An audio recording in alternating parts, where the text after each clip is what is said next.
मन मोहना आओ नंद नंदना, गोपियों के प्राण राधा जी के राम, गोपियों के प्राण धन राधा जी के रमणा, गोपियों के प्राण राधा जी के प्राण धन।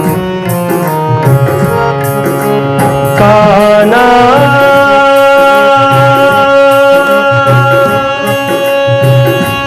काना काना काना,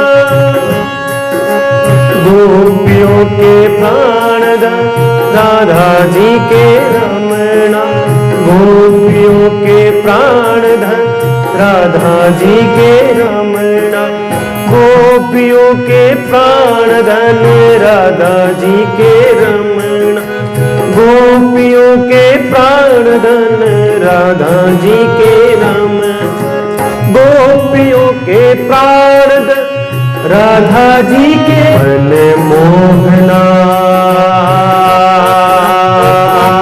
हो,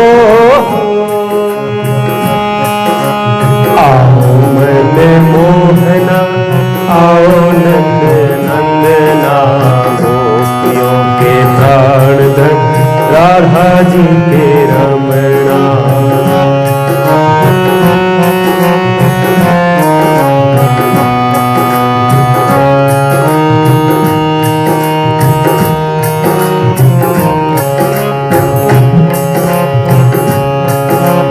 मेरो प्यारो नंद लाल किशोरी राधे, मेरो प्यारो नंद लाल श्यामा कृष्णा श्यामा कृष्णा श्यामा कृष्णा श्यामा।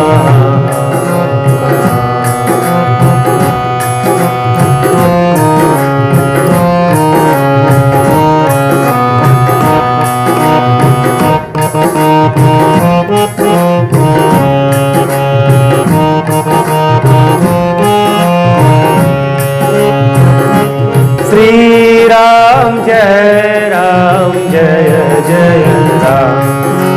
श्री राम जय जय राम, श्री राम जय जय राम, श्री राम जय जय राम, श्री राम जय जय राम, श्री राम जय जय राम, श्री राम जय जय राम, श्री राम के चरणार बिंद मेरो तो आधार सीता, राम के चरणार बिंद, राम के चरणार बिंद, राघव के चरणार बिंद, राम के चरणार बिंद, राघव के चरणार बिंद, मेरो तो आधार सीता, राम के चरणार बिंद, मेरो तो आधार सीता, राम के चरणार बिंद, मेरो तो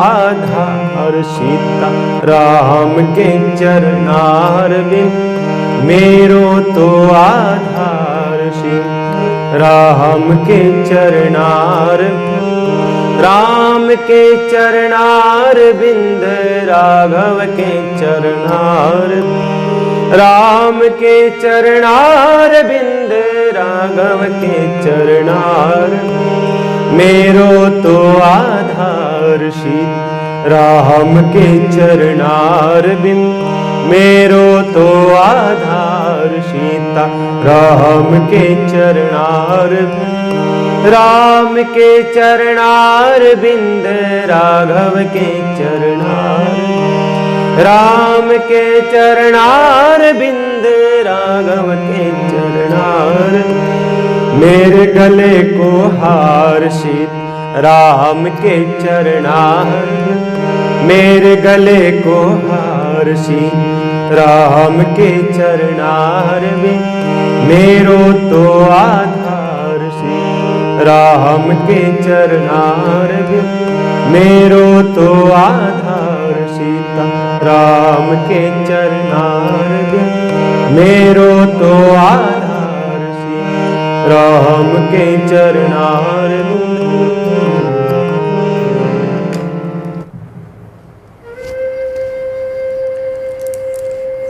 अनिर्वचनीय अप्रमेय चिंतन विराट विश्वात्मा सच्चित आनंद के स्वरूप करुणा वर्णालय भक्तवंशा कल्पतरु आनंद कंद सच्चिदानंद परमात्मा के पावन चरणों में पुनस्तः प्रणाम प्रणिपात निवेदन करते हैं। तत्पश्चात रामस्सनेही संप्रदाय शाहपुरा पीठ के आदि आचार्य तपह पुतात्मा ब्रह्मनिष्ठ चरित्र सम्राट युग पुरुष स्वामी जी श्री 1008 श्री रामचंद्र जी महाराज के पावन पुनीत चरणों में कोटि कोटि प्रणाम करते हैं। भूत भविष्य और वर्तमान के सब संतों के चरणों में प्रणाम करते हैं। बड़ी ही पवित्र धरा, बड़ी पवित्र भूमि पुष्कर राज को प्रणाम करते हैं। ब्रह्मा जी महाराज के पावन चरणों में सत्सत नमन करते हैं। विराजमान सभी राम कथा रस रसिक जन, मुमुक्षुजन, माताओं बहनों एवं भाइयों, दूर संचार के माध्यम से अपने घरों में बैठ कर के सुन रहे सभी श्रोताओं के हृदय में विराजमान भगवान की झांकी को बार बार प्रणाम करते हैं।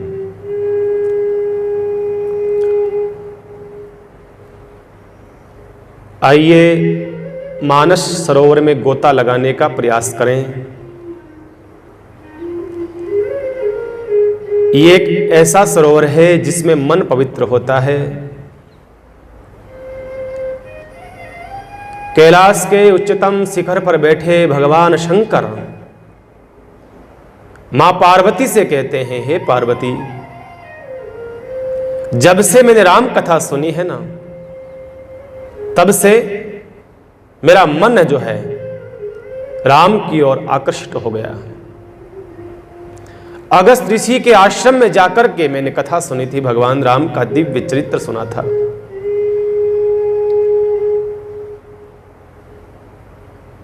एक बार इस कथा को कोई सुन लेता है मन लगा करके, फिर बार बार इस कथा की ओर आने का मन करता है। क्योंकि राम चरित्र जो सुनत अगाही, रस विशेष जाना तिन नाही। राम कथा सुनते सुनते कोई ये कह दे कि बस अब बहुत हो गया है, अब तो बहुत सुन ली है, अब आवश्यकता नहीं है, इसका मतलब समझना रस विशेष जाना तिन नाही। उसने भगवान के रस को समझा ही नहीं, उसने भगवत कथा को जाना ही नहीं। यहां तो नित नया और प्यास बढ़े। देखिए, भोजन आप करेंगे तो आपकी भूख मिटेगी, पानी पिएंगे तो आपकी प्यास मिटेगी, लेकिन सत्संग सुनेंगे तो आपकी और प्यास बढ़ेगी और इच्छा होगी, तृप्ति कभी ना हो।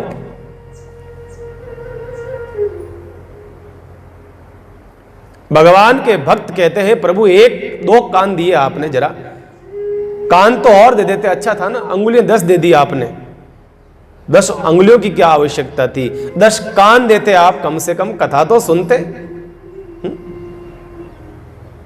सुनते जाएं, कभी आगाहे नहीं। बहुत सुन लिया ऐसा मन में आए ही नहीं, सुनता रहे ये जीव, लालसा बढ़ती रहे, सत्संग की जिज्ञासा बढ़ती रहे और सत्संग सुने और सुने। पार्वती से भी भगवान शंकर ये कह रहे हैं, हे पार्वती, कथा तो आपने भी सुनी थी अगस्त ऋषि के आश्रम में चल करके, कथा मैंने भी सुनी थी अगस्त ऋषि के आश्रम में चल करके। आपके सुनने में और मेरे सुनने में यह अंतर रहा, आपने मन लगा करके नहीं सुनी और मैंने मन लगा करके सुनी। आपने मन लगा करके नहीं सुनी, उसका कारण आपको जल करके आपके पिता के घर में मरना पड़ा। सती का जन्म था उस समय आपका, आपने कथा को मन लगा के सुन लिया होता ना, आपको भगवान की कथा में संशय नहीं होता। और मैं अक्सर कहता हूं, जिसको भगवत कथा में संशय है वो उसका उद्धार कभी हो नहीं सकता। ये मैं नहीं, गीता कहती है, संशयात्मा विनश्यति, संशय वाली आत्मा का विनाश निश्चित है। इसलिए भगवत कथा में, भगवान के चरित्रों में कभी संशय मत करो बंधुओं, बस ये ध्यान रखो। कई लोग कहते हैं ना, ये भगवान ने कैसे कर दिया, ये कैसे हो गया, ये कोई हो सकता है, ये कोई ऐसा थोड़ी कर सकते। अरे भाई, भगवान सब कर सकता है।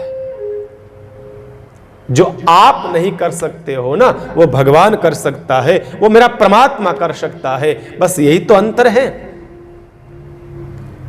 परमात्मा बिना आंखों के देख सकता है, परमात्मा बिना पैरों के चल सकता है, परमात्मा बिन कानों के सुन सकता है, परमात्मा बिना नाक के सूंघ सकता है। वो परमात्मा है, कर सकता है, हम नहीं कर सकते। तो राम कथा क्या करती है बंधुओं, राम कथा क्या नहीं करती है? मैं तो यह कहता हूं, हर प्रश्न का जवाब, हर समस्या का समाधान, हर जिज्ञासा का समाधान इस राम कथा में आपको मिलेगा। और कौन सा रिश्ता किस ढंग से निभाया जाना चाहिए, पति पत्नी का रिश्ता कैसा होना चाहिए, ये राम कथा सिखाती है। बेटा बाप का रिश्ता कैसा होना चाहिए, ये हमारी राम कथा सिखाती है। भाई भाई का प्रेम कैसा होना चाहिए, ये राम कथा सिखाती है। कभी इस कल्प वृक्ष की छाया में आकर के बैठ करके जरा थोड़ा सा संसार को कुछ समय के लिए हटा करके बैठो तो सही,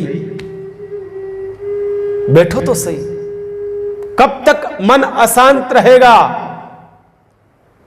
सुनते जाओ, सुनते जाओ, सुनते जाओ, जरूर मन लगेगा, जरूर मन लगेगा। लोग कहते हैं, दुनिया वाले, संसार के लोग कहते हैं, महाराज कथा में मन नहीं लगता है। अरे प्यारे, इतने सालों से भटका हुआ ये मन, इतने जन्म जन्म से भटका हुआ ये मन कैसे तुम्हारा लग जाएगा इतने दिनों में? है? तुम क्या मान रहे हो? ये मन कोई इस जन्म से भटक रहा है?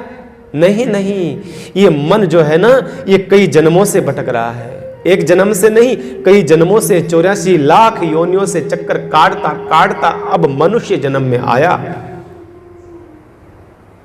भटका हुआ मन एक जगह कैसे अटक जाएगा? समय लगेगा भैया, रे समय लगेगा।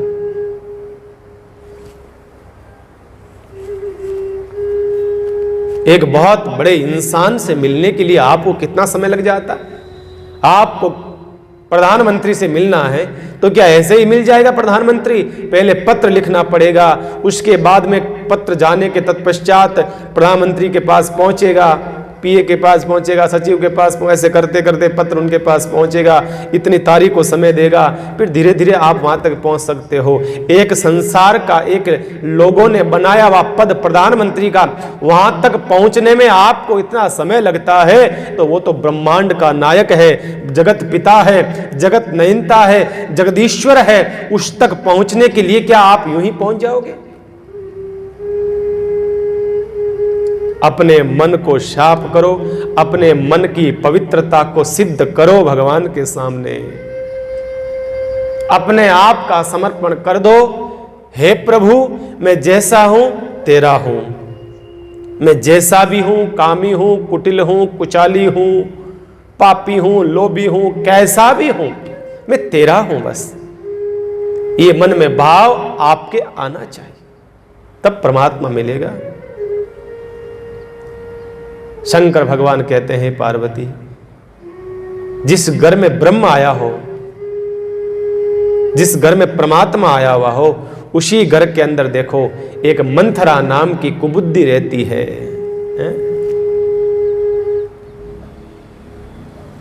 भगवान के परमात्मा के ही घर में मंथरा नाम की कुबुद्धि रहती है। अब बताओ हमारे घर में हमारे मन में कुबुद्धि रहे तो कौन सी बड़ी बात है? जिस राजमहल में परमात्मा है उसी राजमहल में मंथरा रहती है। और एक बात कह दें बंधुओं, मंथरा जिंदगी भर वहीं से उसकी अर्थी निकली थी, मंथरा कभी वहां से निकली नहीं। उस राजमहल में, उस अयोध्या के राजघराने में वो मंथरा जब से आई है तब से वो मरते दम तक नहीं निकली और परमात्मा को निकाल दिया। ये लो 14 साल के लिए जाओ, चले जाओ, यहां से निकाल देती है मंथरा। ये होती है कुबुद्धि। ध्यान रखना, संत कहते हैं बड़ी बात अच्छी कहते हैं, संत कहते हैं सत्संग मिले न मिले कोई बात नहीं। सत्संग मिले न मिले कोई बात नहीं, पर कुसंग नहीं मिलना चाहिए।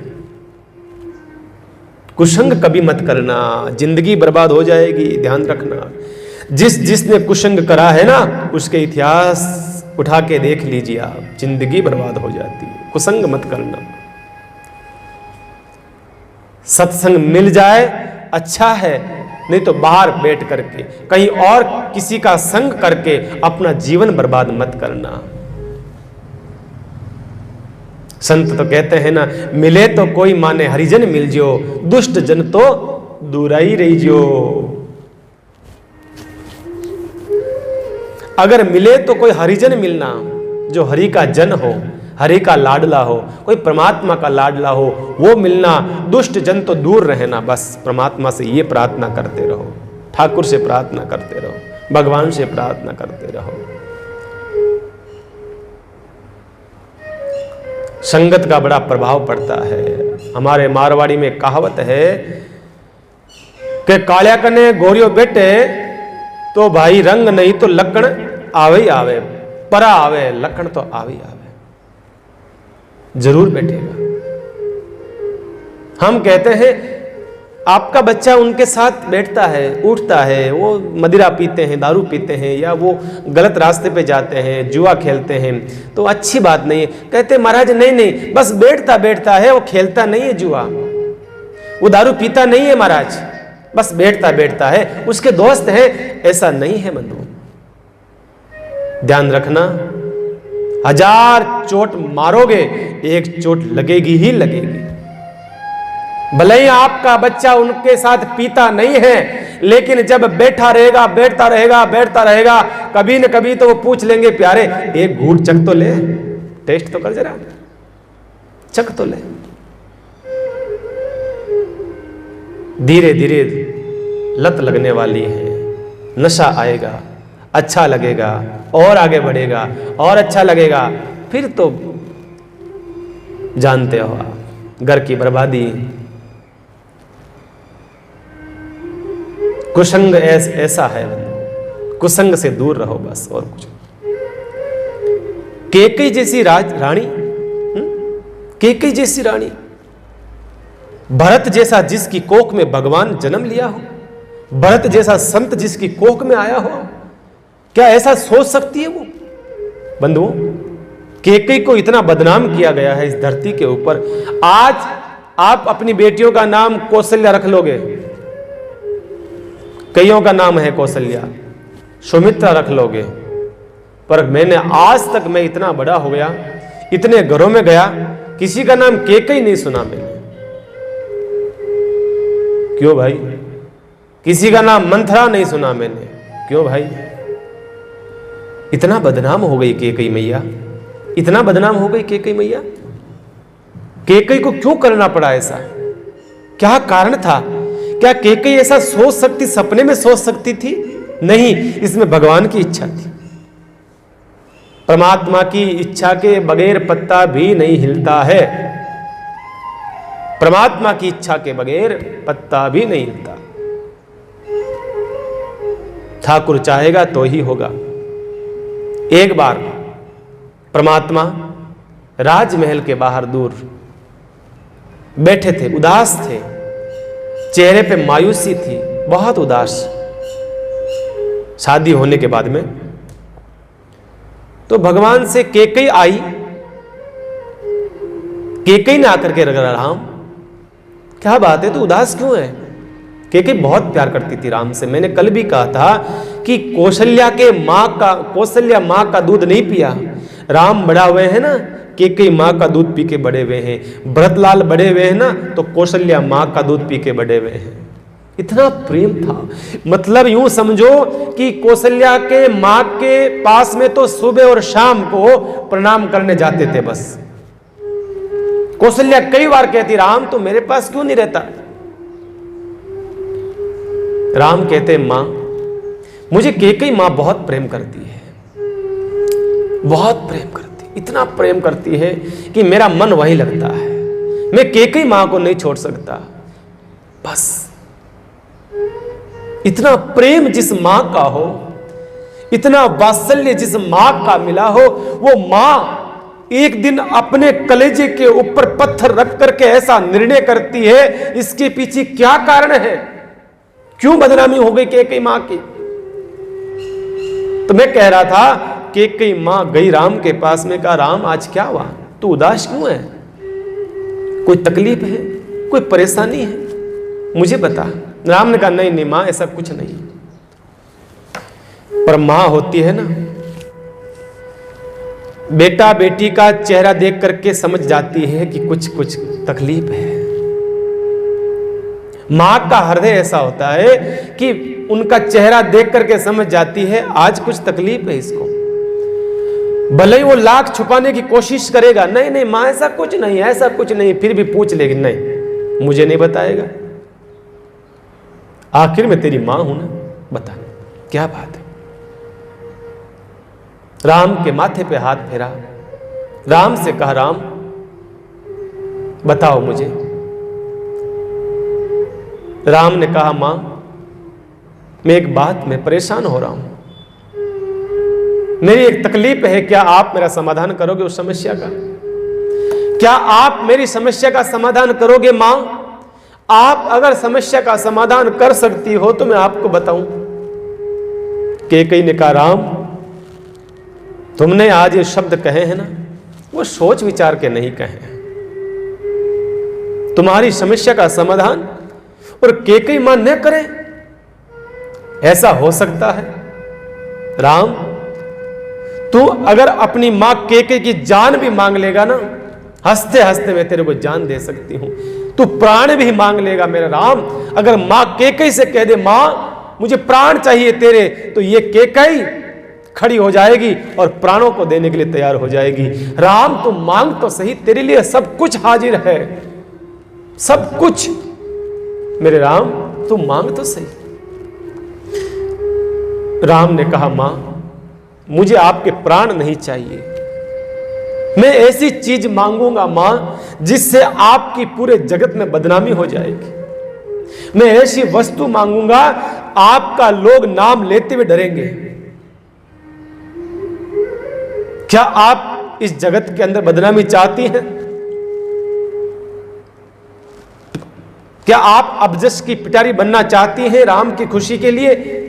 कैकेयी ने कहा, बेटा राम अगर मेरा पुत्र राम खुश होता हुआ हो तो इस कैकेयी लाख करोड़ बार अबजस की पिटारी बनेगी। चाहे दुनिया मुझे लाख गालियां देवे, संसार मुझे कुछ भी कहे, अगर मेरा राम खुश होता हुआ हो, अगर मेरे राम की खुशी होती हो तो ये तू कहेगा जो मैं करूंगी, तू जो कहेगा ना राम तेरी कैकेयी मां करेगी। तब राम ने ये बात कही, मां सच कह दूं? कि हाँ बोल बेटा। मां मेरा जन्म हुआ है ना धरती के ऊपर, सिर्फ राजमहलों की दीवारों में रहने के लिए नहीं हुआ। मेरा जन्म हुआ है मां कोल किरात जंगलों में रहने वाले लोगों की, गरीब की कुटियाओं में ऋषि मुनियों को दर्शन देने के लिए, भक्तों को सुख देने के लिए, राक्षसों का विनाश करने के लिए। मुझे स्वतंत्र कर दे मां, मैं स्वतंत्र रहना चाहता हूं, मैं इन गुट गुट करके नहीं जीना चाहता। ये राजमहल की दीवारें मुझे घुटन महसूस करवाती है, मुझे स्वतंत्रता चाहिए, मैं बाहर जाना चाहता हूं, मैं हंस खेल करके जीना चाहता हूं बाहर की जिंदगी। मां मुझे वनवास की यात्रा करा दे, तू एक ऐसा प्रसंग खड़ा कर दे जिससे मुझे वनवास मिल जाए। यूं तो मुझे वनवास कोई भेजेगा नहीं,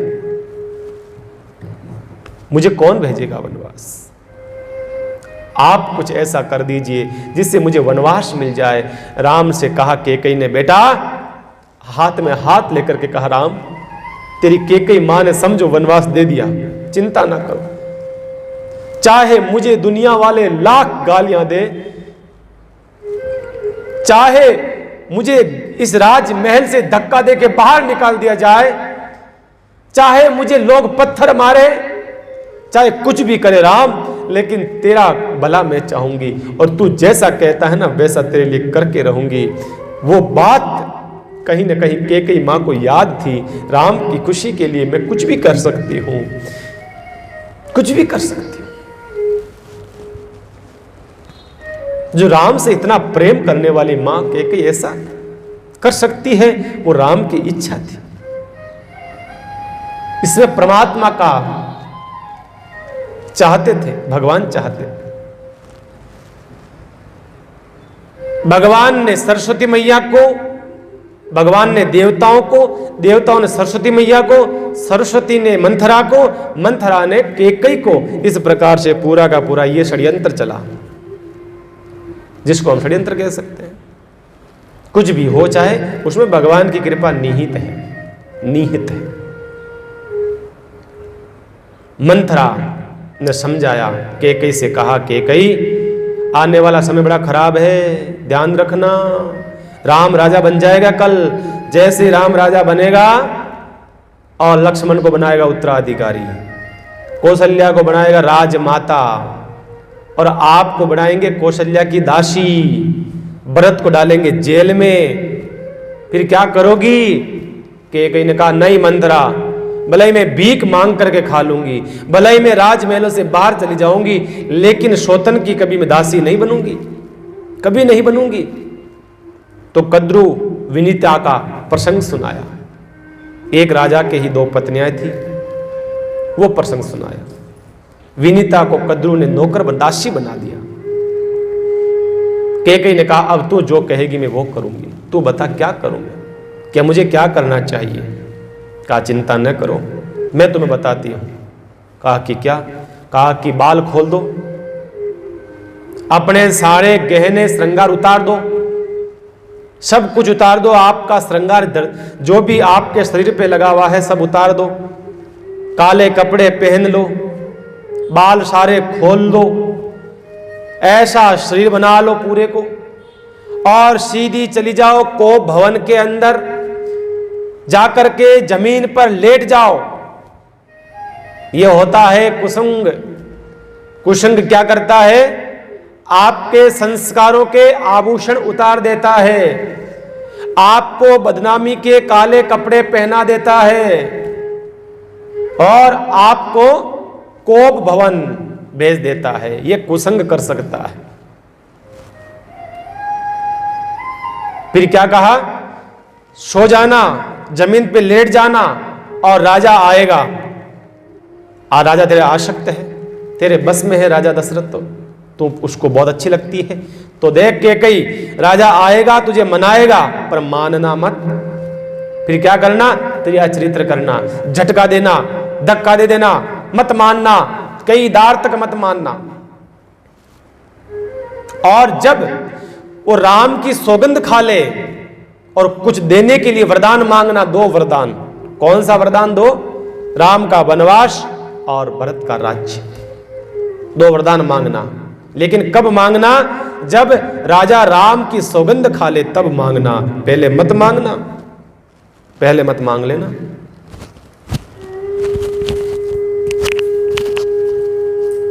यह कुसंग का प्रभाव है। कुसंग कनक भवन से कोप भवन भेज सकता है आपको।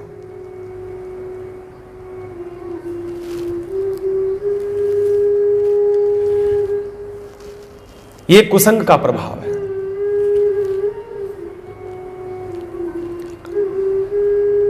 आप जितने अमीर लोग देखेंगे, जितने पैसे वाले लोग देखेंगे, जितने, वो सब बाहर से चमकदार लगते हैं आपको, बाहर से चम चम करती हुई उनकी जिंदगी लगती है, लेकिन अंदर उतने ही उनके काले कारनामे पाए जाते हैं। आप देखना, काले कारनामे, बाहर की चकाचौंध जो दिखती है ना, वो सब अंदर से कुसंग का प्रभाव से चलती है। ये फिल्मों के अंदर जो देखते हैं हम लोग हीरो है, क्या ये आपको जितनी बाहर से चमक दिखती है, क्या अंदर से इनका जीवन साफ है? नहीं। ये सब नशा करना, सब जिंदगी के अंदर जो जो पाप होते हैं ना, वो सब करते हैं। और हमारे बच्चे क्या करते हैं? उनको मानते हैं अपना आइडल, हमारे प्रेरणा स्तोत्र है। मैंने उससे ये सीखा, उनको अपना मान करके उनसे प्रेरणा लेते हैं। बताओ, फिल्म के जो हीरो हैं उनसे लेते हैं प्रेरणा, वो सब कुसंग का प्रभाव है। इधर कैकेयी मैया चली गई कोप भवन में, कोप भवन में गई, जाकर के सारे श्रृंगार उतार दिए, काले कपड़े पहन लिए, बाल विकराल रूप से खोल दिए और लेट जाती है जमीन के ऊपर। देखो, बालक होता है ना, छोटा बालक, वो जमीन पे लेटा हुआ होता है ना, तो अच्छा लगता है, अच्छा लगता है सबको। बिना बिस्तर के लेट गया, ऐसे अच्छा लगता है। पर स्त्री, घर की स्त्री जमीन पे लेटती है ना, तो कुशुकुन होता है। समझो कि घर में कोई गलत होने वाला है, घर के अंदर कोई अमंगल होने वाला है। घर की स्त्री अगर बिना बिस्तर लेट जाती है आंगन के अंदर, तो शाम का समय हुआ और राजा राज्य सभा को पूर्ण करके खुशी खुशी, आज राजा को बड़ी खुशी हो रही है। क्यों? क्योंकि कल राम राजा बनने वाले हैं। राजा ने सोचा सबसे पहले जाकर के मैं इस खुशी की बात को किससे बताऊं? कैकेयी को बताऊं, क्योंकि कैकेयी बहुत अच्छी लगती थी राजा को, बहुत ज्यादा।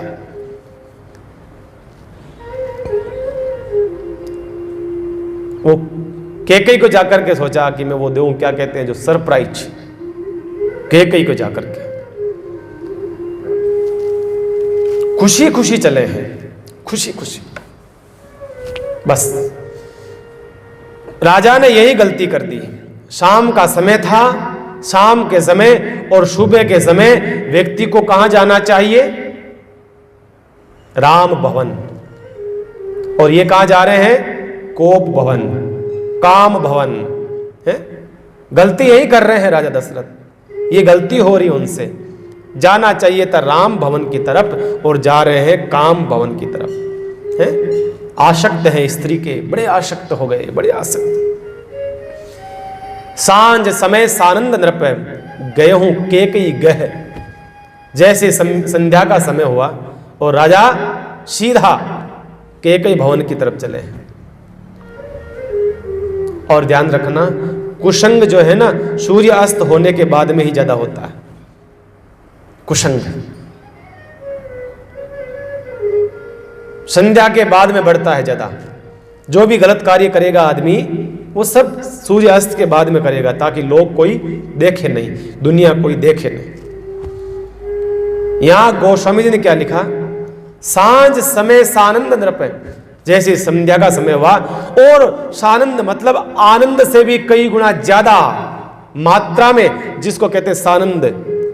बड़े खुशी खुशी जा रहे हैं। अभी मैं कैकेयी के पास में जाऊंगा और जैसे ही मैं खुशी की खबरी दूंगा और वो मुझे गले लगा लेगी, इतनी खुश होगी वो, इतनी खुश होगी।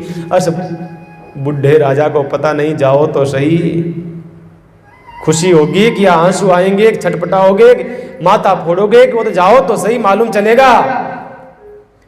आपने अभी कैकेयी का एक रूप देखा है, दूसरा रूप नहीं देखा, दूसरा रूप नहीं देखा आपने, चरित्र नहीं देखा स्त्री का। सानंद। देखो, हिंदी व्याकरण बड़ी अद्भुत है, बड़ी अद्भुत है हिंदी व्याकरण।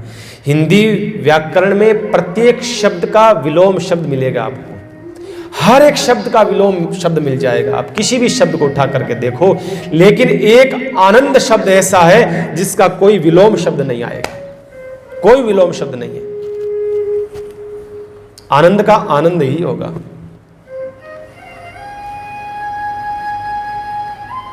खुशी का दुख हो सकता है, रात का दिन हो सकता है,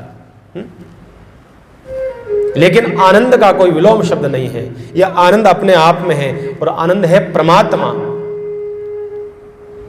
तो जब अधिक आनंद हो तो परमात्मा की तरफ जाना चाहिए दशरथ जी को, इधर कैकेयी के पास में नहीं जाना चाहिए। आनंद के साथ में, सानंद के साथ में चले हैं सीधा कैकेयी महल की तरफ। और बाहर कौन बैठी कैकेयी महल के बाहर? मंथरा। मंथरा बैठी और मंथरा से पूछा, अरे मंथरा, हाँ महाराज, कैकेयी कहां है, महारानी कहां है? जबकि रोज तो संध्या के समय नियम था, दशरथ जी सुमित्रा के पास कम जाते थे, कौशल्या के पास कम जाते थे, सबसे ज्यादा जाते तो वो जाते थे राजसभा से फ्री होते ही सबसे पहले जाते थे कैकेयी के पास में। वहाँ पे चाय आय पीना, जो भी बैठना करना, बातचीत करना, सबसे ज़्यादा समय वहीं बिताते थे। और जब जाते थे वो कैकेयी महल में तो सबसे पहले सूचना पहुंच जाती, महारानी राजा आ रहे हैं। मंथरा जाकर के कह देती, महाराज, महाराज पधार रहे हैं रानी साहबा। तो क्या करती मंथरा? बड़े सुंदर वस्त्र पहनती, श्रृंगार करती और श्रृंगार करके थाली लेकर के, पूजा की थाली लेकर के उनको पधराती थी। ये रोज का नियम था कैकेयी का। बड़े सम्मान के साथ में राजा का स्वागत करके वो अपने महल में लेकर के आती थी, क्योंकि वही उनकी ज्यादा प्रेम उससे था, क्योंकि सबसे छोटी रानी थी कैकेयी, सबसे छोटी थी और सुंदर थी। सुंदरता के आसक्त हो गए थे वो राजा।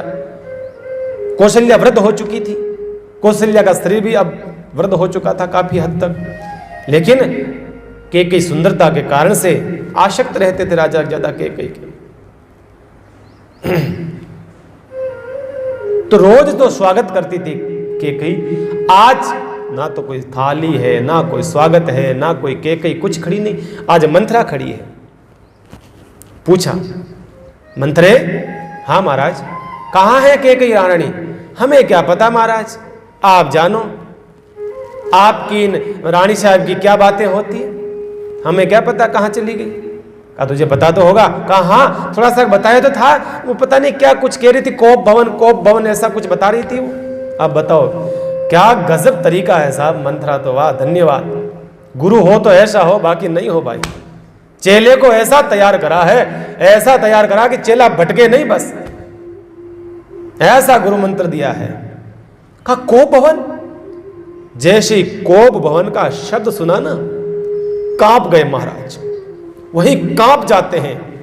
दशरथ जैसा ताकतवर उस जमाने में, उस समय में कहते हैं धरती के ऊपर दशरथ जैसा कोई राजा नहीं था, प्रतापी राजा। और वो दशरथ धरती के ऊपर जब निकलते थे युद्ध के लिए, उनकी जीत पक्की होती थी। शेर की तरह दहाड़ मारता था वो दशरथ। आज को भवन का नाम सुना, कांप गए दशरथ जी महाराज, अंदर से रूह कांप गई। दशरथ ने कहा, कल राम का राज्याभिषेक और आज महारानी कैकेयी को भवन में। जिस दशरथ को इंद्र भी अपनी आधी शीट देता था, शय शरीर दशरथ जी कहते हैं इंद्रलोक जाते थे, इंद्रलोक शय शरीर, इतनी ताकत थी उनके अंदर। आधी शीट, आधा स्थान इंद्र भी अपना देता था महाराज दशरथ को। इतना ताकतवर वो योद्धा और वीर और हर प्रकार से जनता के अंदर उनका प्रभाव था, प्रेम था।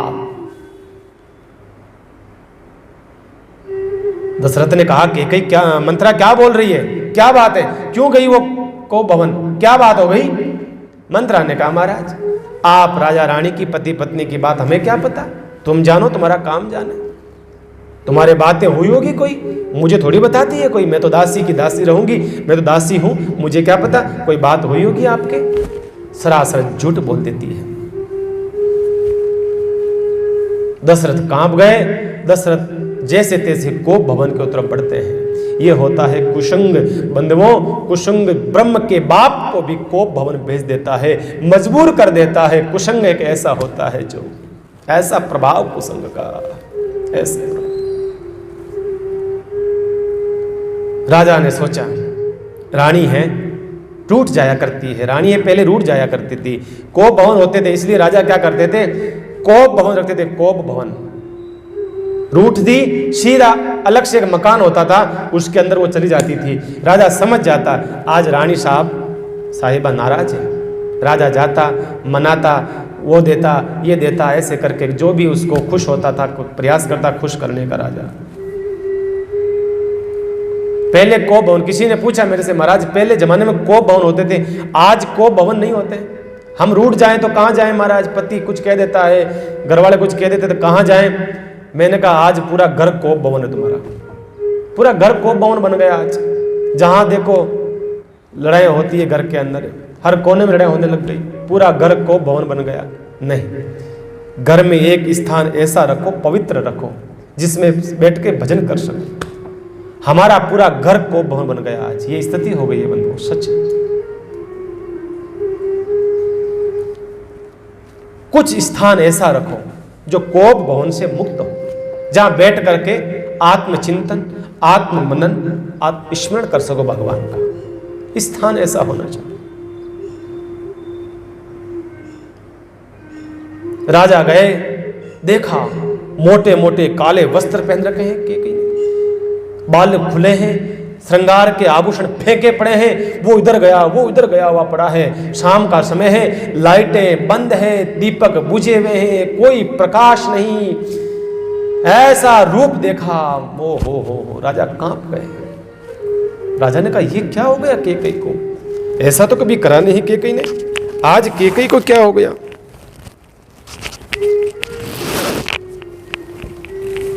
राजा पास में आए, पास में जैसे ही आए कांप रहे राजा। आज जिस राजा के बल के प्रताप से इंद्र कांपता था, जिस राजा की ताकत से धरती के सारे राजा कांपते थे, आज वो राजा एक स्त्री के आसक्त होकर के पैर दूसते हुए आ रहा है। और धीरे धीरे धीरे धीरे काके कही, महारानी रानी क्या बात है, क्या हुआ आपको। जाकर के जैसे हाथ लगाया है, जोर से झटका दिया है, महाराज को दूर कर दिया, हाथ फेंक दिया। वापस पास में आते हैं, वापस आए पास में, क्या बातें हैं। लगता है राजा ने सोचा हो सकता है काम सुख चाहती होगी। देखिए आप, संध्या का समय है, ब्रह्म का बाप है, शाम का समय है, और उसमें क्या सोच रहा है राजा, लगता है ये काम सुख चाहती है। बुढ़ा आदमी देखिए आप, कैसी मति मारी जाती है। जब कुसंग आता है ना बंधुओं, कुछ भी पता नहीं रहता है, कुछ भी पता नहीं रहता है। पति संग चाहती होगी ये। बार बार कहूं राव, बार बार कहूं राव, सुमुखी सुलोचनी पिक बचन, कारण मोही सुनाव, गज गामनी निज कोप कर। राजा के दशरथ जी के मुख से ऐसे शब्द निकले हैं ना, संतों ने अपने कानों पर रख ली अंगुलियां। महाराज राम राम राम राम। एक वृद्ध, कितनी उम्र हो चुकी है, कितनी अवस्था हो चुकी है, वो राजा कह रहा है अपनी स्त्री के आसक्त होकर के बार बार जाता है, धक्का मार देती है, बार बार जाता है। क्या बात है रानी, केकई क्या हुआ। अरे क्या हुआ केकई, सुमुखी, सुमुखी, सुमुखी कहते हैं जिसका सुंदर मुख हो। कैसी उपमा दे रहे हैं दशरथ जी महाराज, देखिए हंसी आने लग जाती है किसी को। सुमुखी, जिसका सुंदर मुख हो। अब बताइए राजा की उम्र क्या थी उस समय, रही होगी कम से कम 80-90 साल की तो उम्र, 70-80 साल की उम्र थी। और केकई की रही होगी 60 के आसपास, तो उसकी भी रही होगी। अब बताइए 60 की उम्र की सुमुखी कैसे हो गई। बेचारी के गाल पर तो पड़े हैं झुर्रियां, और कहते हैं वो सुमुखी। सुलोचनी है, पिक बचनी, इतने प्यारे वचन बोलने वाले। बेचारी जब इस अवस्था में कोई स्त्री बोलती है वृद्ध अवस्था में, तो वो पिक बचनी कैसे रह जाती है। जिसके मुंह में दांत नहीं, वो कैसे पिक बचनी हो गई। इसी अवस्था के अंदर ऐसे शब्द शोभा नहीं देते हैं। यही शब्द का बोलने का एक समय होता है। हर शब्द को कहाँ बोला जाता है और किस समय बोला जाता है, किसके सामने बोला जाता है, सबका एक समय निश्चित है। अब बूढ़ा आदमी बूढ़ी स्त्री को कहता है पिक बचनी है, पिक बचनी, जिसके मुख में तो बोलती है तो थूक गिरता है उसको कहते हैं पिक बचनी। सुलोचनी, जिसके गालों में जुर्रियां पड़ी है उसको कहता है सुलोचनी। गजगामिनी, हाथी वाली चाल की तरह चलने वाली।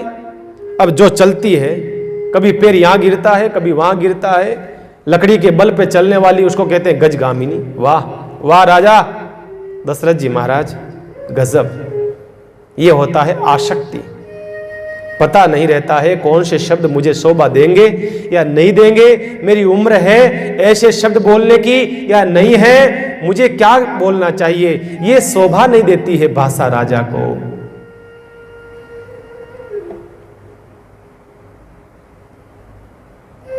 राजा ने कहा, अरे के गई कहूं के ही रंकों करो नरेशु, तू बता, तू जिसको कह देगी उसको मैं राजा बना दूंगा, तू जिसको कहेगी उसको रंक बना दूंगा, तू बता तो सही मैं क्या कर सकता हूं तेरी सेवा के लिए, तू बता। तो किसी ने मजाक से राजा से ऐसे ही पूछ लिया, महाराज पहले आप अपने वचन को तो पूरा कर दीजिए, अभी राजसभा के अंदर जो बोल करके आए हो उस वचन को तो पूरा कर दो, पहले को राजा तो बना दो। आप इतना कहते हो ये कर दूं वो कर दूं ये कर दूं वो कर दूं, अगर आप कर सकते हो, अगर आपकी ताकत है, आप राम को राजा बता दीजिए। कर सकते हो आप, बातें बड़ी बड़ी करते हो। राजा फिर कहता है, अरे केकई तू कहे तो देवताओं को, तू कहे तो अयोध्या के नागरिकों को कीट पतंगों की तरह मार डालता हूं, मसल दूंगा, तू कहते। ये राजा की भाषा नहीं है, ये राजा की शब्द नहीं है, ये शोभा नहीं देता है राजा को। जनता जनार्दन होती है, जनता का रूप भगवान होता है, भगवान के समकक्ष होती है। राजा सेवक होता है जनता का, और जनता की कृपा से राजा को पद मिलता है, प्रतिष्ठा मिलती है, सम्मान मिलता है। उस जनता के लिए एक राजा कह रहा है, अपनी पत्नी के आसक्त होकर के कह रहा है, तू कहे तो मैं कीट पतंगे की तरह उनको मसल दूं। ये दशरथ नहीं बोल रहा है, आज काम बोल रहा है। ये दशरथ नहीं बोल रहा है, आज कुशंग बोल रहा है। ये ब्रह्म का बाप नहीं बोल रहा है, ये गलत समय बोल रहा है। एक राजा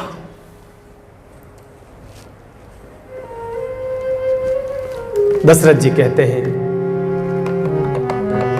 हे भामिनी, भामिनी देखिए शब्द देखिए दशरथ जी के, बोलते हुए लज्जा जाए, दूसरा सुनते हुए लाज आ जाए, वो शब्द आज दशरथ जी बोल रहे हैं, भामिनी। ओ हो।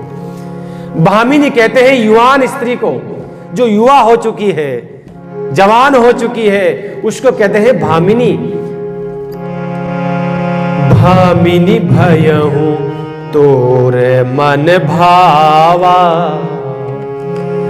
घर घर नगरे आनंद बधावा।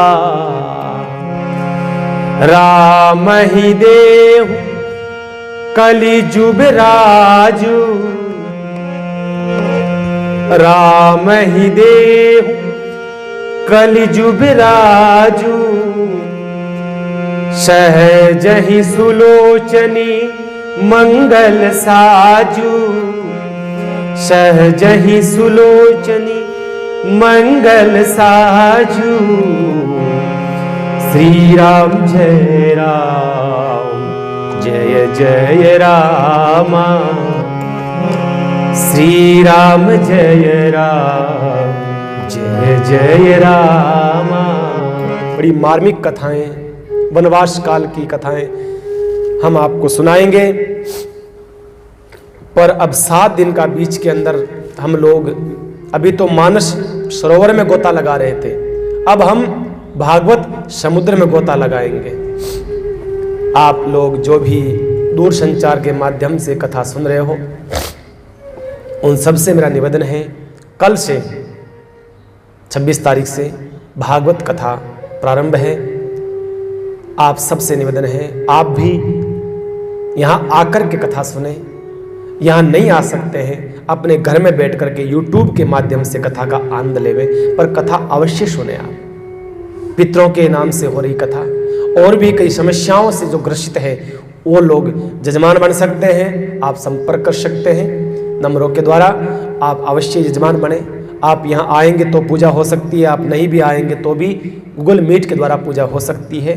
आप सबसे निवेदन है, बड़े प्रेम और भाव से हम 7 दिन भागवत का आनंद लेंगे। 7 दिन के बाद पुनः हम राम कथा का आनंद लेंगे।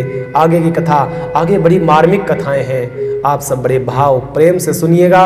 अब हमारे पास बहुत कम समय है, 16 तारीख चतुर्मास का एंड दिन है। 16 तारीख को कथा विश्राम हो जाएगी। हमारे पास में बहुत कम समय बचा है, इस समय को सार्थक करें, धन्य करें। इस 20 दिनों में हम जितना कुछ प्राप्त कर सकते हैं प्राप्त करें, हम जीवन में उतारें। यही हमारे जीवन की सार्थकता है। इसी से हमारा जीवन सत्यम शिवम सुंदरम बनेगा। इसी मंगल कामना के साथ में आज की कथा यही विश्राम लेती है।